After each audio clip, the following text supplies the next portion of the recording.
Hi, I'm Nick Preskey, Senior Manager at Locate, Isle of Man.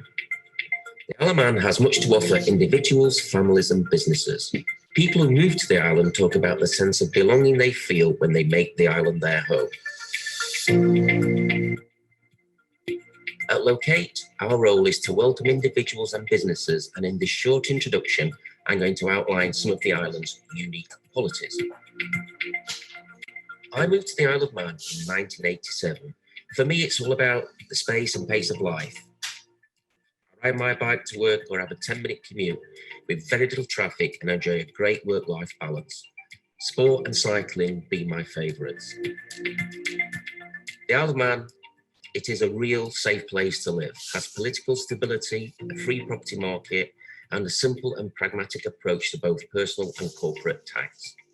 The Locate.im website is a key source of information for those looking to relocate. But we appreciate that the most valuable information comes from real people telling their real stories about why they made the Isle of Man their home. Take Robert and Andrea, entrepreneurs, e-commerce consultants and software developers whose work would allow them to work anywhere in the world. So why did they choose the Isle of Man? The island has strong technical infrastructure, a high-speed internet which is perfect for their business, helping them stay connected to their clients and friends around the world. They are also able to enjoy a flexible work-life balance and can explore the island in their kayaks in their days off. Having said this, I want to highlight that a great quality of life isn't the only benefit of living in the Isle of Man. There is also the opportunity to enjoy a varied and successful career in the island's vibrant, diverse business community. Michael is an IT engineer at a leading software development company who relocated from Durban, South Africa with his family. Michael has found that in the Isle of Man, making the most of a great quality of life goes hand in hand with working for successful global brands and developing a prosperous career. The island also boasts an innovative and supportive business community which allows entrepreneurs to flourish. Pippa relocated to the Isle of Man from Copenhagen and has set up an incredibly successful eatery, the island's first foraging restaurant. To help her get started, Pippa used the Department for Enterprise's micro-business grant scheme, which gave her the support she needed to get her up and running. Pippa's business is thriving, but she always makes sure she has a full day off each week to make the most of the activities and scenery that the island has to offer. If you would like to find out more about making the Isle of Man your home, feel free to contact the Locate team by sending an email to locate.dfe@gov.im. Myself and the team at the Locate are always available to help. Thank you.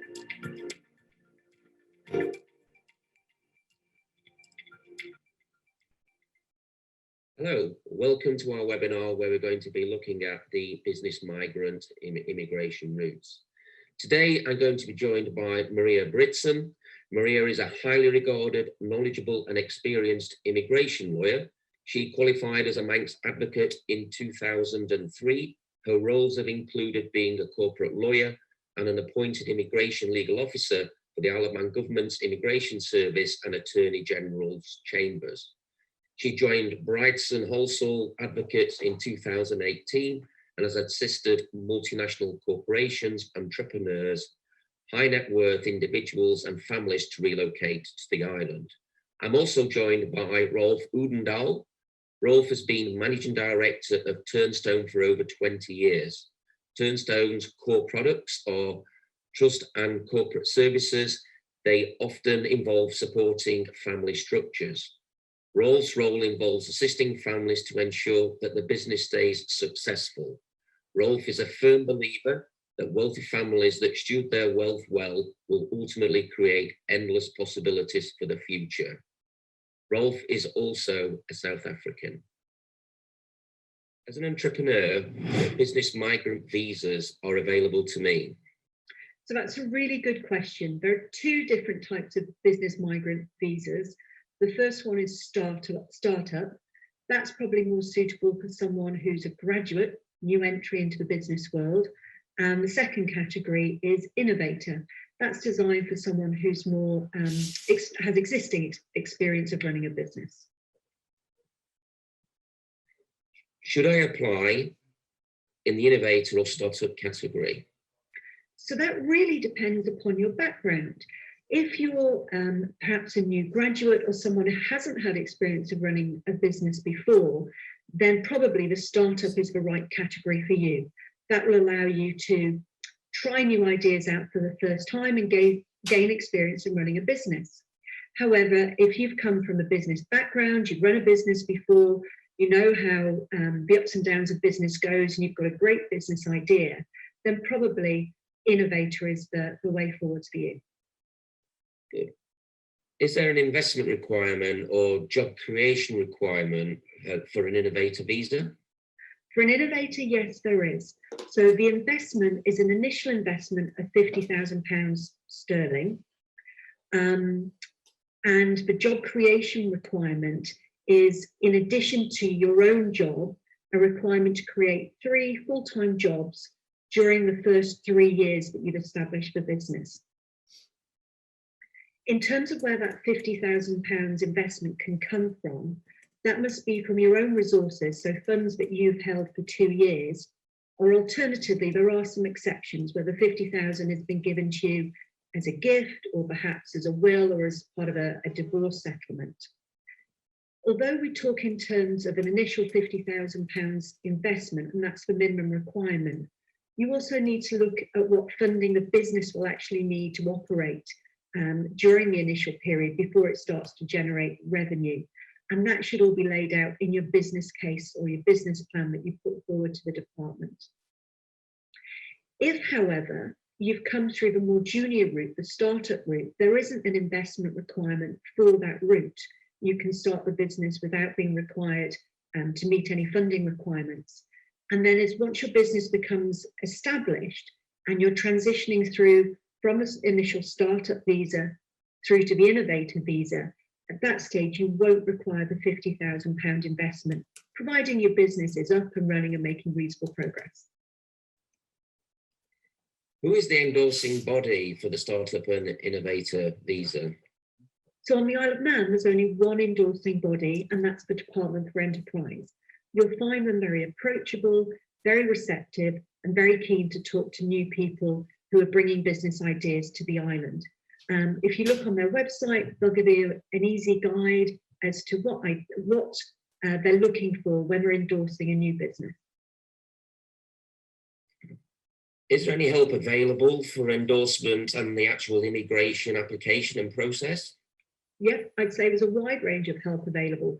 There's immigration lawyers on the island who are very experienced with applicants for both categories.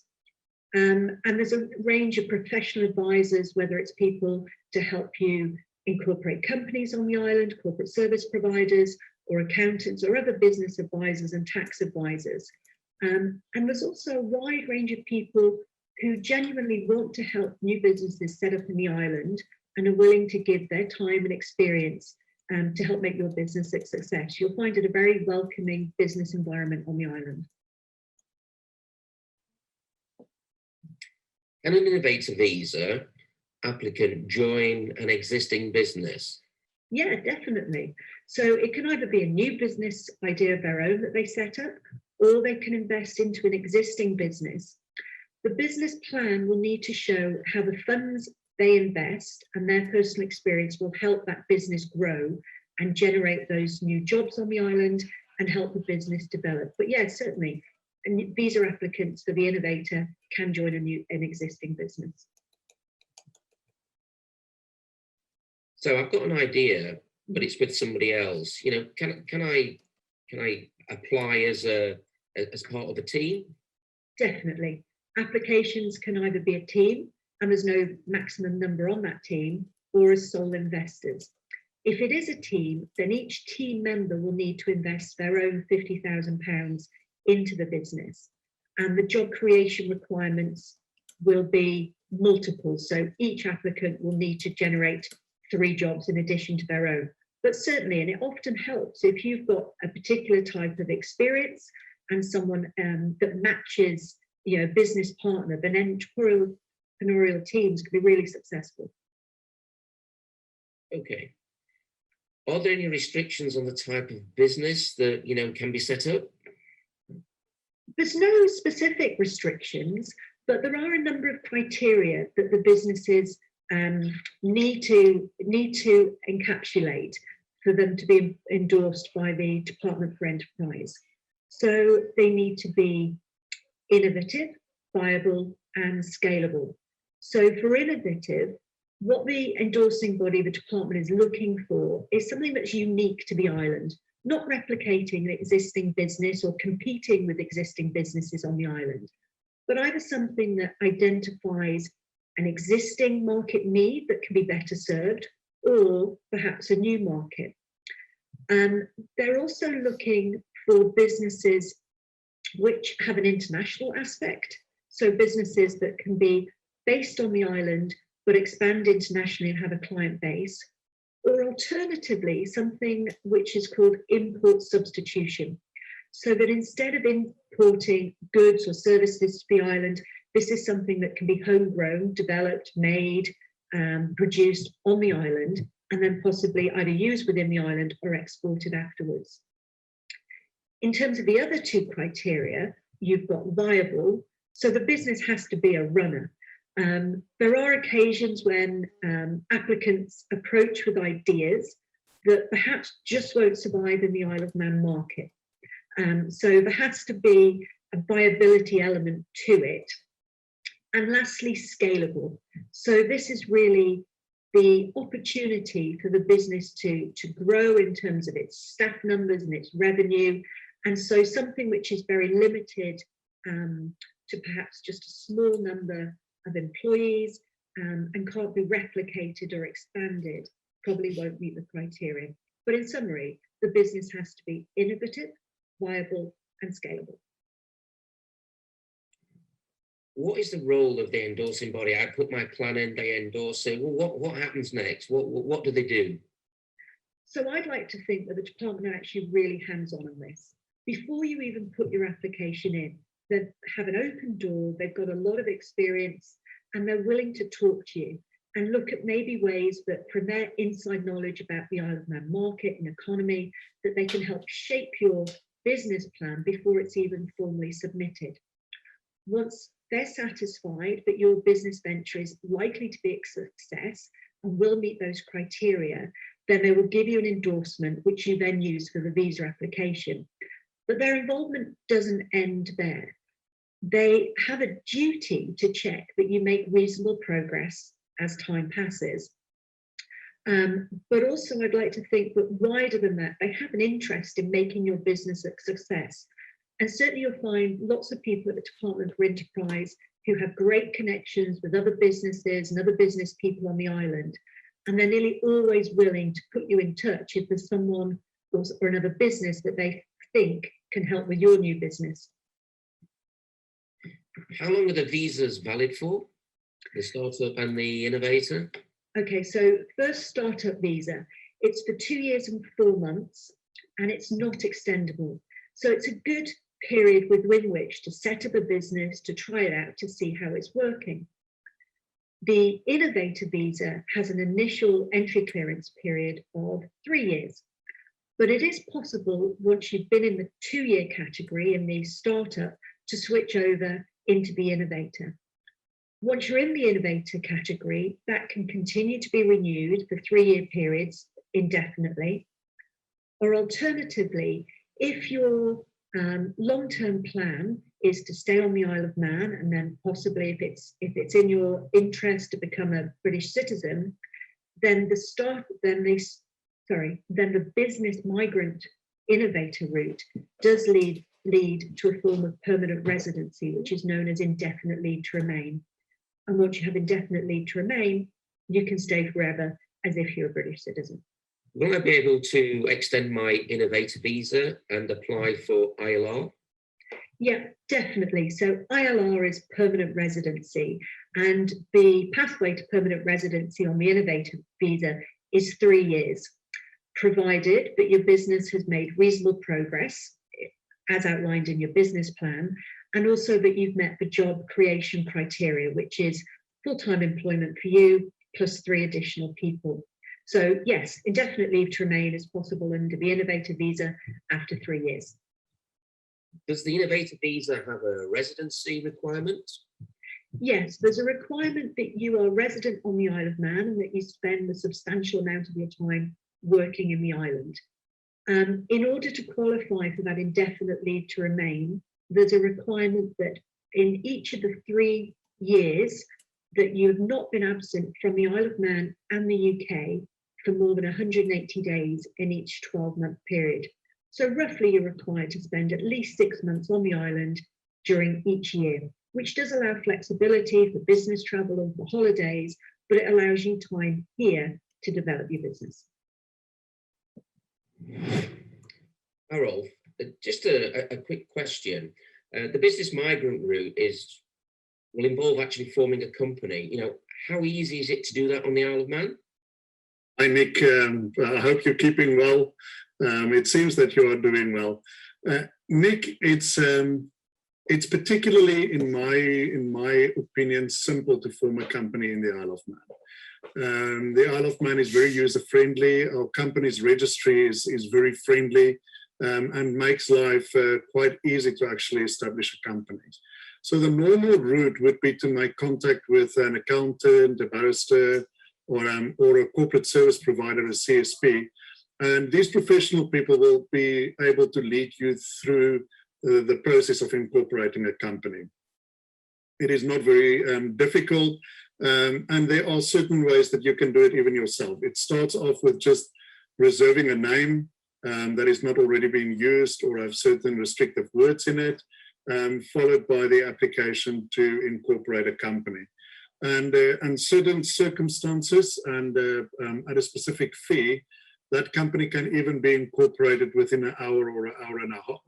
So if there's a particular need to do things very, very quickly, then our company's registry is able to help you very quickly with that registration.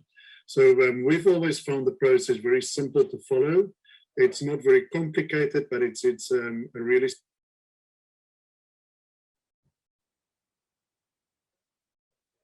When I've met with people who need to form a company, one of the things that they normally ask me is, Nick, there's 2 types of companies. You know, what are they, and you know, what's the differences? Yeah, that again, Nick, for me is an advantage that we've got in the Isle of Man, in that we are fairly flexible in that. There are 2 companies. The one is what we call a 1931 company, and the other one is a 2006 company. And in essence, they have different purposes which they are being built for. The 2006 company, that's the easiest, is more akin to a special purpose vehicle, where the company is set up to function for a specific reason. So for instance, to have the ownership of a yacht, or to have the ownership of an airplane, or to own a building. There's a very specific purpose for that company. The corporate governance requirements for those companies is less, and therefore it's easier to run with them and easier to manage them. And if the purpose of that 2006 company is perceived to be bigger, then it's not a problem to adjust to that. On the other hand is a 1931 company, which is a slightly more formal, I would say, corporate governance measures. And that is where you definitely would need a professional person like a corporate secretary or an accountant to help you help with the administration of that company, because it involves with specific documents and forms being lodged in specific forms on specific times. Both companies function very much like all over the world, where it requires a shareholder. The shareholder can be an individual, it can be another corporate, it can be a trust.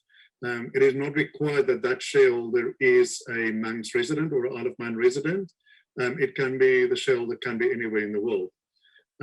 For a 2006 company, one director is required. That one director can be a natural person or it can be another corporate.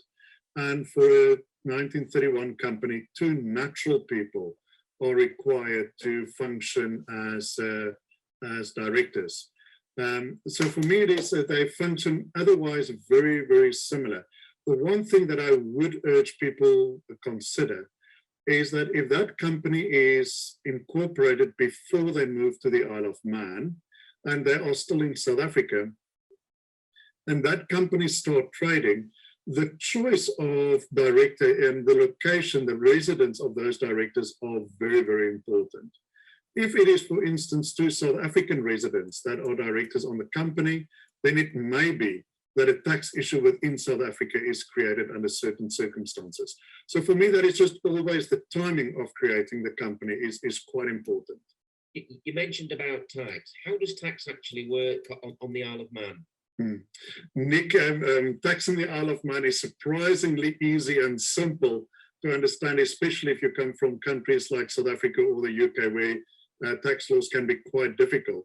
On a personal level, the first £6,500 is a tax-free allowance, and thereafter the first increment is 10% that you pay until about £14,000, 14,250, I think, of income, and thereafter your tax rate is 20%. Your tax is also cut that you cannot pay more than £200,000 a year in taxation, and that is particularly interesting for high-earning entrepreneurs that has made a lot of money that they wish to bring to the Isle of Man, is the fact that that tax is cut at £200,000. In terms of corporate tax, that is equally simple. All companies in the Isle of Man pay tax. For the vast majority of companies, that tax rate is 0% at the moment. So I won't say we're not paying tax, but we're paying tax at 0%. And then there's certain activities under which taxation are applicable. So for instance, banks, UK retailers, and some other property owning companies as well do pay tax at specific rates in the Isle of Man. But it's an incredibly simple structure that we have for our tax in the Isle of Man. And it's definitely user-friendly in the way that we approach tax. So as a South African moving, Roelf, is there any considerations that they should have, if they, cross the border, they're thinking about moving out of South Africa, come to the Isle of Man? Is it straightforward, extracting yourself from South Africa? Nick, it's extracting yourself from South Africa it can be difficult from a tax point of view, because we also have to consider foreign exchange control and other measures that takes place. I do like to remind clients that they have to remember that as long as that they are registered as a taxpayer in South Africa, they do have an obligation in terms of tax in South Africa. And therefore, to think that the moment that the visa is approved and they move to the Isle of Man, that is the end of tax in South Africa, I would caution against that. I would rather speak with a tax professional in South Africa just to help understand how to bridge that gap until such time that all the requirement is met to not be a taxpayer in South Africa. It is not onerous, but it's just something to be very aware of, that it is not a clear cut from South Africa. So I have a great idea, but I'm just an ideas man, and I'm not really sure what I should do in running a company. Is there any help there that, so I can just focus on my business, or do I have to sort of like stifle my business idea a little bit and focus on some of the running of my company? How would you see that working? Nick, I'll speak from personal experience here a little bit. When we moved to the Isle of Man 15, 16 years ago, we found that establishing the company in the Isle of Man was much simpler than what we thought it would be. The business community in the Isle of Man is very open, and there are a huge amount of people that are willing to assist and help.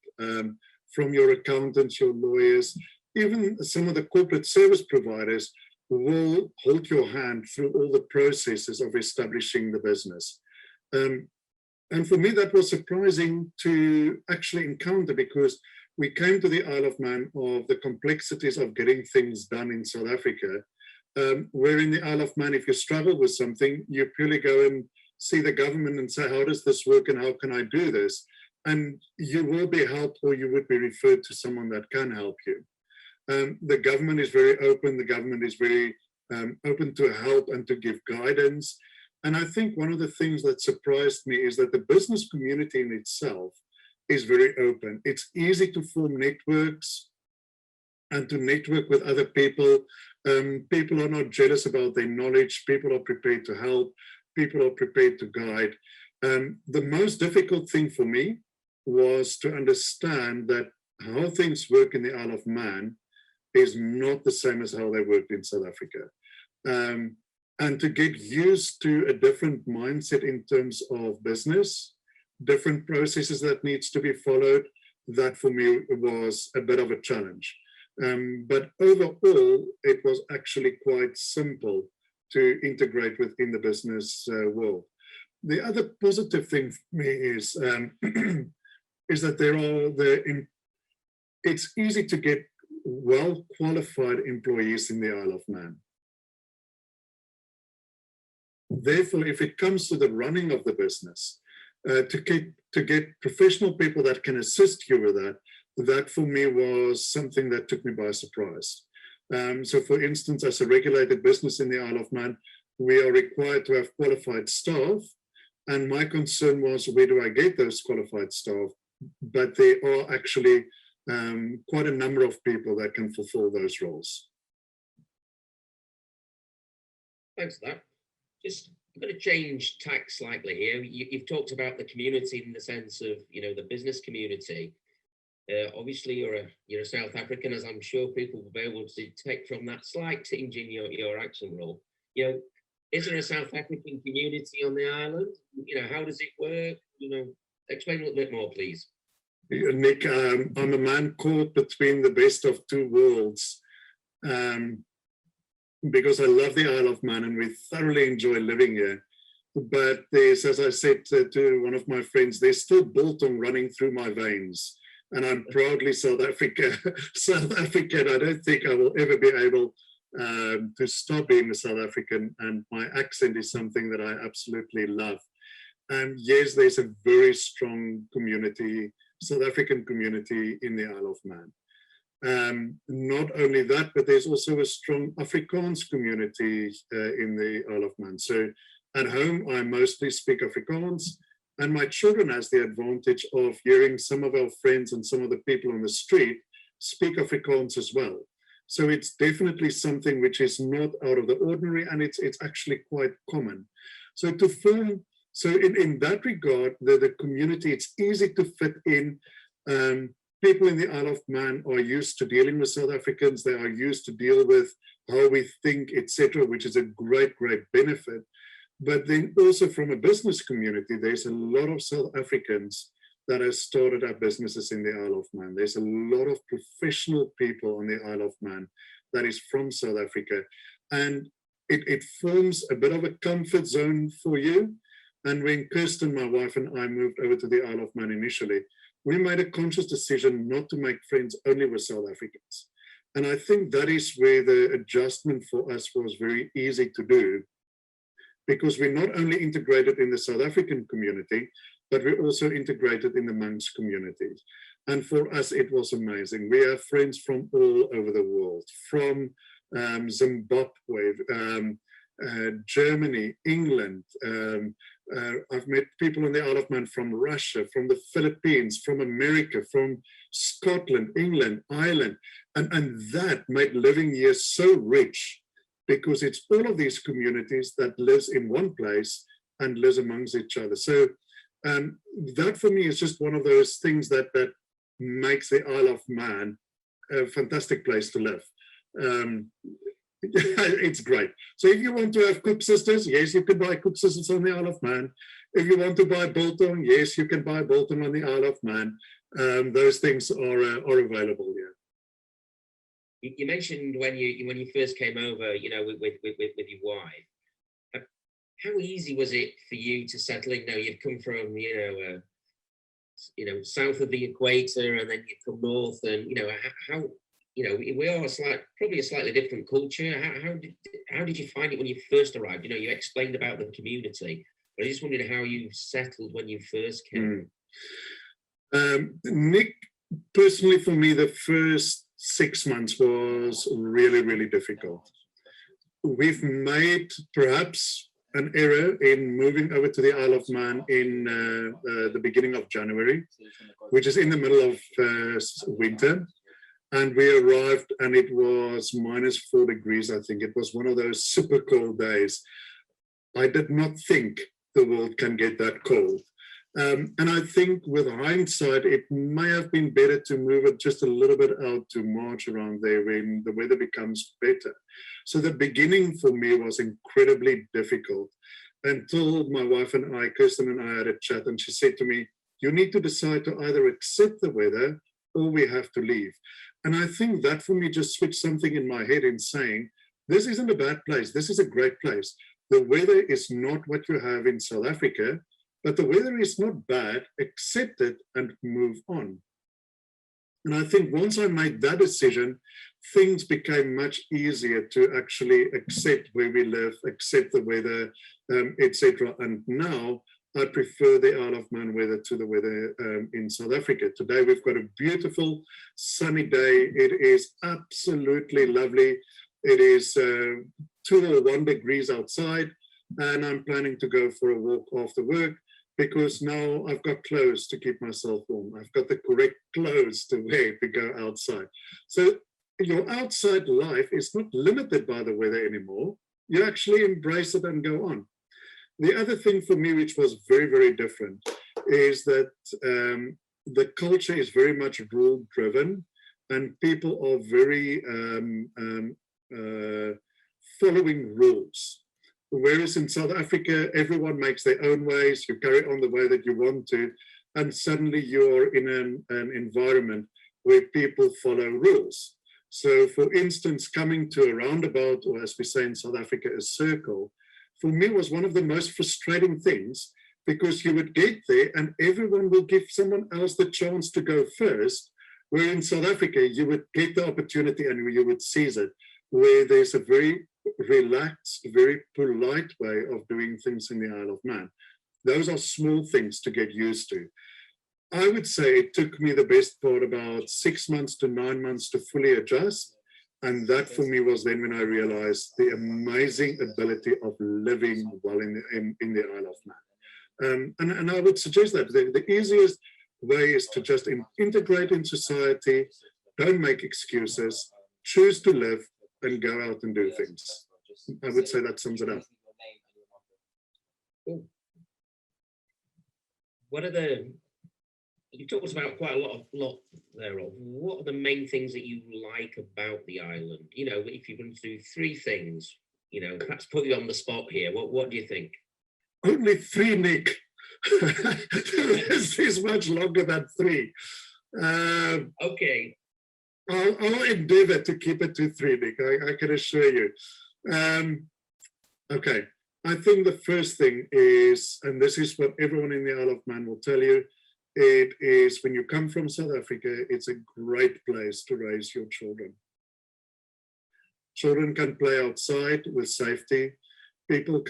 Children can go out and do stuff without a parent being concerned for our children. Our schools are good in the Isle of Man. We are quite happy with the education that our children get, and our children flourish in a way that they perhaps would not have done in South Africa. So for our children, I think we can offer them things here that they otherwise would not have had. The second point for me is that I found starting a business, being entrepreneurial, easier in the Isle of Man than in South Africa.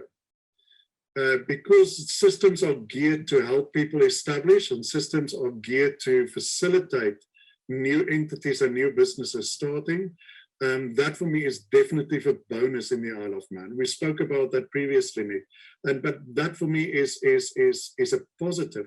And closely connected to that is that because of the geographical location of South Africa, it's easy for South Africans to feel isolated and very distant from what is going on. The Isle of Man is close to the UK, it's close to Ireland, it's easy to get to Europe, and it's easy to get to America. And from an entrepreneur's point of view, that opens the world to do business that perhaps may have been prohibited from South Africa. As a South African entrepreneur and you want to do business in Europe, it is a 12-hour flight getting there. It is adjustment, jet lag being there, doing business and flying back. Whereas from the Isle of Man, if you leave in the morning, tonight you can be, or this afternoon, you can be in Europe doing business and come back perhaps even the same day as I have done previously. And that makes the Isle of Man for me a very good place to actually live. Another positive thing for me of the Isle of Man is networking and making friends. We didn't find it difficult. We made that decision. We just locked down, and not locked down. We just, getting there and do what needs to be done. I've asked friends frequently, how do I do this? What do I need to do here? And I was always met with people that are willing to help and give their time to help me. So for me, that was absolutely fantastic. I think the thing that I like most, you see, Nick, now we're going over 3 things, but I'll leave this with this one as a last one, is nature in the Isle of Man. There are so many places that the government has created for us to enjoy nature, whether you like walking, whether you like mountain biking, whether you like running, if you like water sports in the sea, you name it, you will most probably be able to do it. Even axe throwing in the Isle of Man. There are so many things that you can do in nature in the Isle of Man. Whether it's winter or summer, we can do those things. And nature in the Isle of Man is incredibly beautiful. And for me, that stands out as most probably one of the things that I treasure of the Isle of Man, is the ability to just go for a 10-kilometer walk without worrying about safety or anything like that. You can just get out there and go and do those things. So, Nick, I'm going to leave my list there because it's longer, but we'll leave it there for the moment. That's very kind. That's very good. No, you gave a great summary there. I'll let you through with a few more. But thanks ever so much, Roelf, for your candid approach and views. Thank you. Thank you very much, Nick.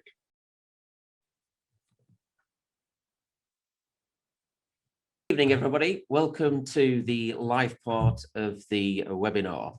As you saw in the introductions, I've kindly got Roelf with me and Maria. Maria, just a small apology with your surname in the introduction. And I probably should give that to you as well, Roelf, because my South African isn't as good as perhaps what it should be. The audience have kindly put some questions in already by the Q&A. So if you've got any more, please put them in. If we can't get through them, this evening, what we're going to do, we're going to answer you, by direct message. There are some messages that are coming through that don't have a name and an email. So if you do want your question answering, can you just make sure you've got at least a name or an email there so we can trace you in the system? Okay, right. We've got some questions up front. And the first one I'm going to put to you, Maria. What sort of law is there in the Isle of Man? Is it English law or do we have different jurisdictional law? Thanks for the easy opener there, Nick. We have our own law. We have our own parliament who makes our own laws on the Isle of Man, but you'll find that they're very similar. It's a common law jurisdiction. So if you're familiar with English law on the same basis as South African law, most of the time we make our own legislation. Sometimes we will piggyback on other jurisdictions. So things like copyright is pretty much identical to the UK. But in other areas, we make our own legislation where it suits our needs. Okay, thank you. Right, Roelf, I think I'm going to put this one to you. But you touched on it actually in some of the some of your video. Will there be any tax exposure arising in my current home or country as a result of ceasing residency there? We just want to reinforce the point. Nick, thank you for that question. And I think that is a very important question. It is important to always remember that the moment that you leave South Africa, your tax responsibility doesn't end in South Africa. And South Africa is slightly complex in that way, in that you will be regarded as a taxpayer. And under certain measurements, the number of days that you are out South Africa, etc., you will not be regarded as a taxpayer anymore.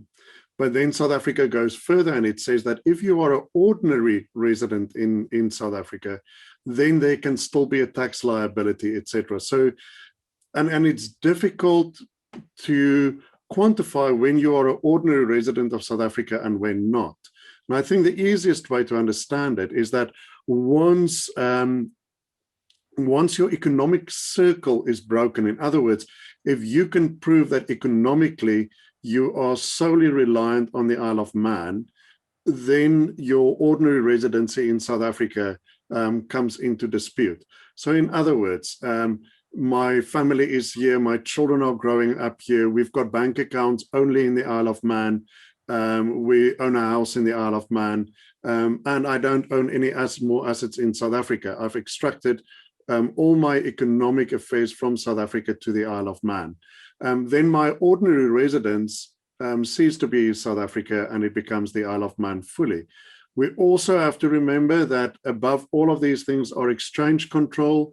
And to say that the term, whether right or wrong, financial immigration, that you've applied for financial immigration is not necessarily the only thing that you need to do to extract yourself from South Africa. Certainly, financial immigration, to use that term, does not mean that you cease to be a taxpayer in South Africa.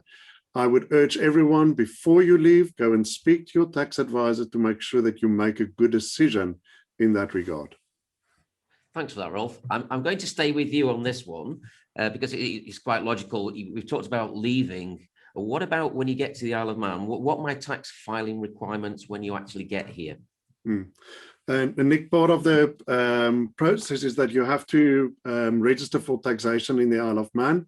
It's, again, not a very complex process. As an individual, you need to apply for tax. You become a tax resident in the Isle of Man based on the number of days that you stay in the Isle of Man, but you have to register for that taxation.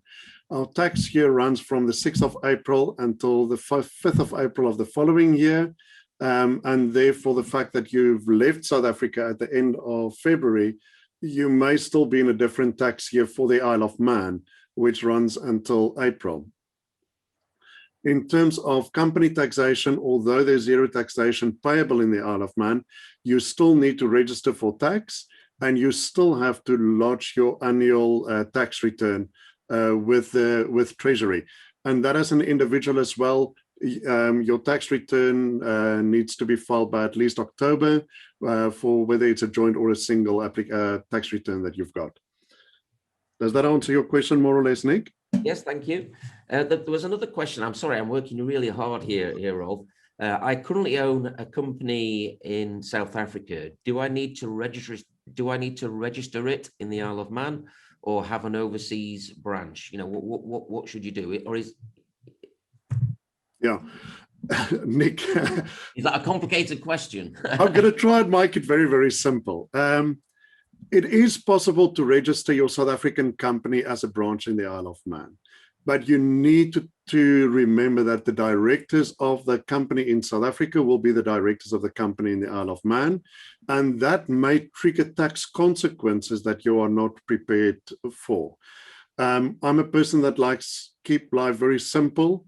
If your circumstances allow, I would advise that you rather create a new company in the Isle of Man, register for tax year with Isle of Man resident directors, that you've got tax certainty about where that company will be taxed.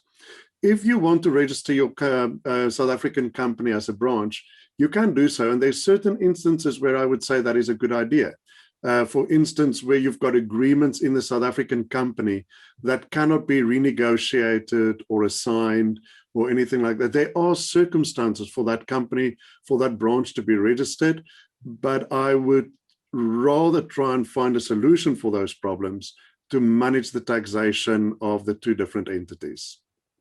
Okay, thanks for that. You can stand down for a moment, Roelf. Thank you. No, Maria, I'm on to you now. Question number 12, actually, on a list. Can my management team locate as part of the application, or do they have to be a company shareholder? You know, how can you bring your team with you? I think you'd need to look carefully at the structuring of this at the outset. It would be possible if a number of you wanted to group together and come as an entrepreneurial team.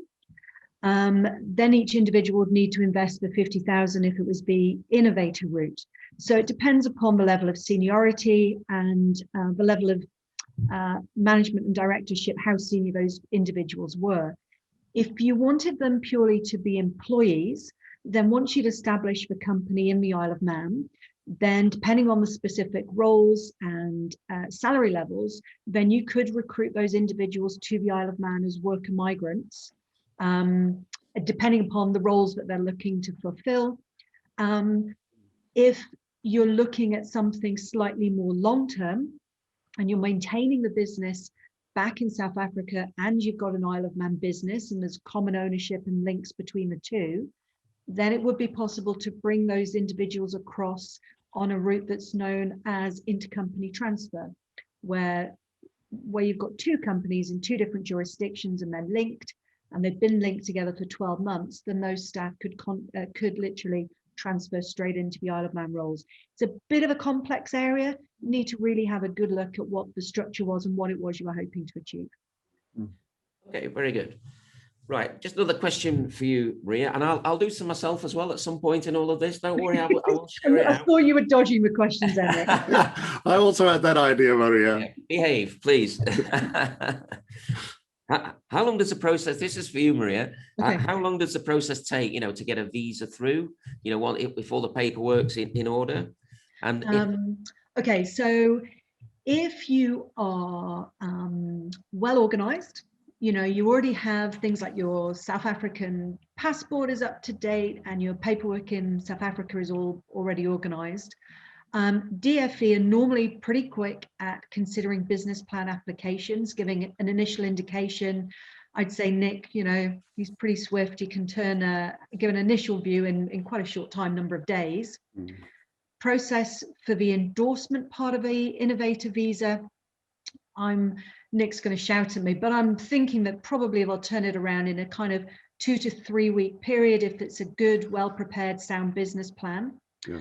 Once you've got the endorsement in place, the visa application, in normal circumstances outside COVID, then you're probably looking 6 to 8 weeks. I'd say from when, getting all your paperwork together and submitted and for it to be transferred through to the Isle of Man for decision. COVID is a little bit playing with that at the moment. Sometimes it's difficult perhaps to get an appointment for an English language test. Some of the visa centres have opened and closed, so that might add a few weeks on. There is another slightly quicker way of doing it because you can apply for an innovator visa whilst you're here in the Isle of Man as a visitor. But COVID is playing a little bit of difficulty with that at the moment because our borders are opening and closing depending on the COVID level, and there's travel restrictions in the UK. So that one at the moment is a little bit more difficult, but I suppose start to finish, if you're organized, you've got a good business plan, you know what you want to do, you've done your market research in terms of staffing, salary levels, premises, you can get through that process in under 3 months. Okay. On to you again, Maria. This is a common one. I think that you probably all get asked. Certainly I do. Is what about your parents as dependents? Can you bring parents with you? Okay, I'm going to answer you straight on this one. It's almost always a no. It's very difficult. The Isle of Man is open to, the intention for the Isle of Man is to increase its working active population, and the routes are designed around that. There is a route called adult dependent relative, and that is particularly designed so perhaps you have a disabled child who lives at home with you. There would be no restrictions on bringing that child with you. That's what the adult dependent route is designed for. But it is difficult to bring parents as your dependents.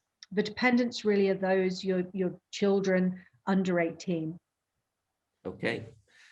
Right, I'm going to ask myself a question now. Crime rates in the Isle of Man. I think obviously we hear a lot about, crime, etc. And, as far as the Isle of Man's concerned, the HSBC actually did a survey, and the Isle of Man was the safest place in the British Isles. And I also know that we're the safest place in Europe as well. So in terms of crime, you know, it's very low crime rate, good quality of life. Roelf, I'm going to come back to you now. What are some of the advantages that you haven't touched upon that a company could benefit by moving to the Isle of Man? Are there any sort of incentives, or, you know, what is there? And Nick, there are a lot of benefits, and we can go on for days about the discussion, because a lot of it depends on what type of business you want to have. So the government and the Department for Enterprise does offer a lot of grants, etc., that can be applied for under specific circumstances. And that for me is a definite benefit of helping people to come across and having a business in the Isle of Man. The banks are also helpful sometimes in terms of funding that under specific circumstances. So funding and capitalization of businesses can be done in the Isle of Man. And it depends for me on the type of business that you want to have. Surprisingly, there's a lot of developers on the Isle of Man that develop websites, computer programs, software developers on the Isle of Man. And it's not necessarily something that you would associate with the Isle of Man. There's also manufacturing businesses on the Isle of Man. The Isle of Man is a diverse economy, and the benefits that you need to have, it is there. But I would suggest come across to the Isle of Man, come and see for yourself and speak with people here from their own experiences as to how they've benefited from that from the Isle of Man. Yeah, thanks for that. I'm just going to touch on one of the points that you actually mentioned there, Roelf. And the question I've got here is the Isle of Man only for the finance sector? And I think you alluded to there, you know, we do have a reasonably diverse economy. Yes, I think financial services is an important cornerstone. And if you tot up all the various parts of it, you're probably talking around about 45% of GDP. There's another important part of our economy, which is e-gaming and ICT, which is approximately, you know, 25%, and that seems to be growing gradually year on year. And then, of course, we do have manufacturing and agriculture, which is about 7% of GDP. I mean, interestingly, on the manufacturing, you know, point, a Rolls-Royce jet engine, it has something like 52 parts that are actually made, you know, in the Isle of Man. So, you know, we do have a diverse economy. We would like to diversify it more, which is why we've been talking about, you know, some of the business migrant routes today, so that, you know, all types of business are welcome. And to be honest with you, the more diverse, the better. Right, I'm going to come back to you, Maria, to question number 19. Can you expand a little bit more on ILR and what are the requirements? Okay, so most people moving to the Isle of Man go through an immigration journey. So they apply for entry clearance permission to come here, and that normally grants them an initial period of leave in which they can live and work and set up their business. That normally there's a renewal point, normally around the 3 years, at which point the leave can then be extended. In most routes, it's a 5-year mark, and after which, once you apply and are granted indefinite leave to remain, you never have to make any visa applications again. You become free from visa conditions. So you don't have to go and get a stamp on your passport, there's no more fees, and you are treated as if you are a British citizen, and that's called indefinite leave to remain. On the innovator route, which is why most people have joined us today, then that can be achieved for the innovator after just 3 years.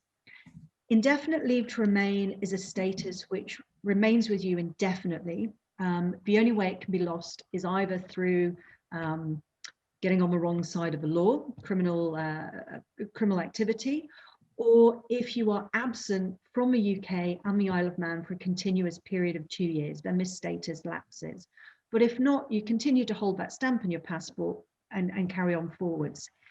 If your journey or your intention is that you want to become a British citizen, then once you've held indefinite leave to remain for 12 months, then you can apply to become naturalised as a British citizen and get your passport.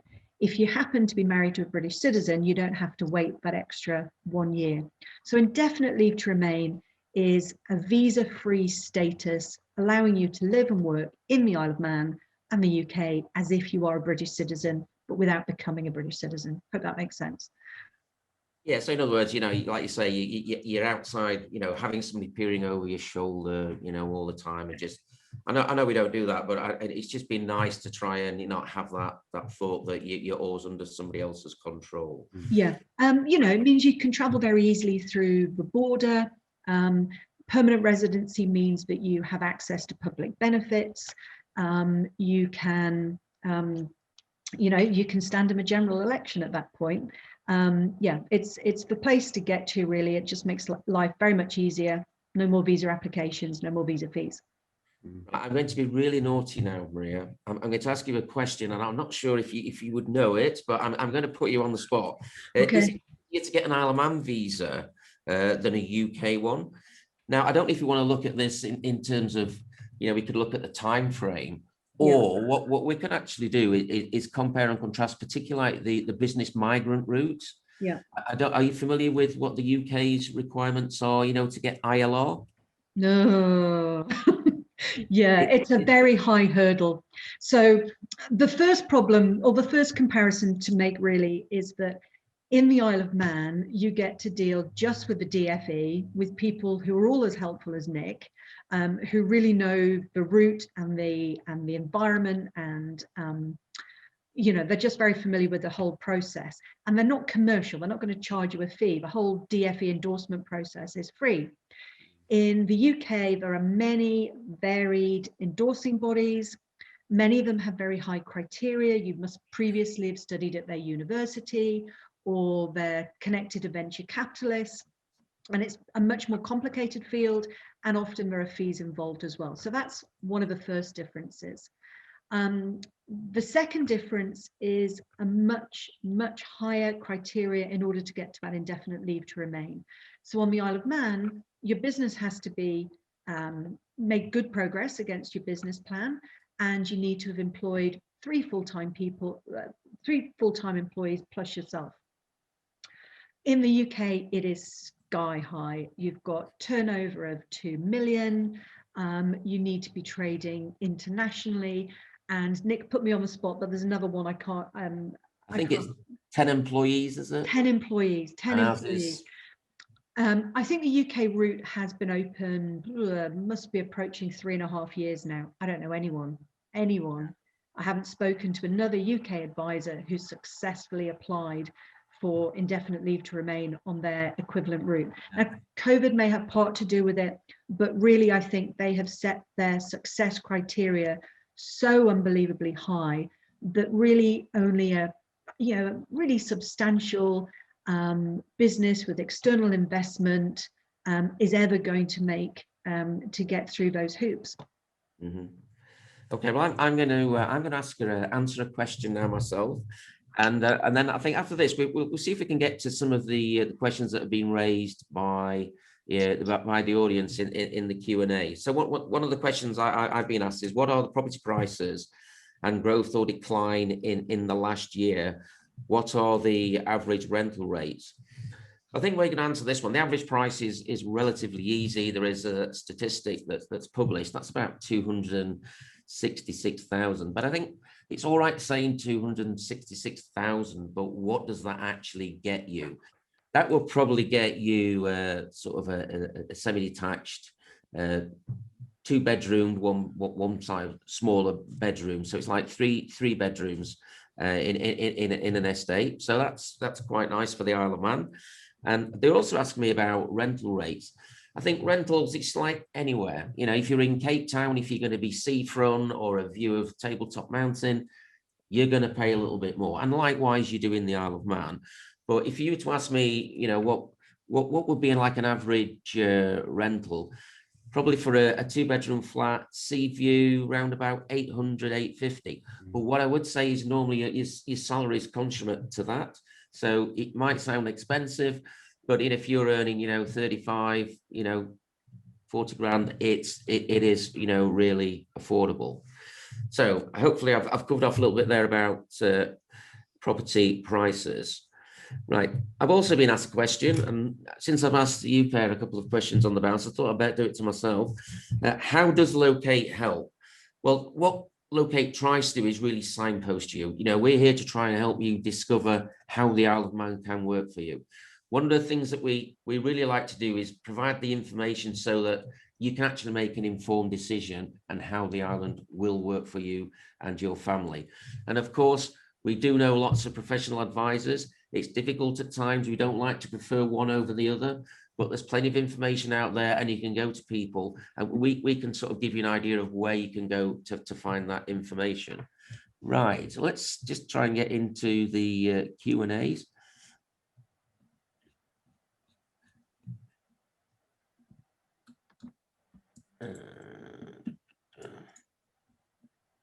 Has the island suffered any hurricanes or expected to be washed out? I don't know if we should get Roelf to answer that one. When you gave us a little description of how you found the weather, were there any hurricanes in that period, Roelf? Nick, I can luckily say there's been no hurricanes. We've had very strong storms, but you know what? The island is built on a rock. It's going to take more than just a mere wind to blow this island away. So no, the island has not been washed away. It's in a good position in the middle of the Irish Sea. We're protected by Ireland and by Britain on the other side. So no, we are not having hurricanes as you would find in the Caribbean.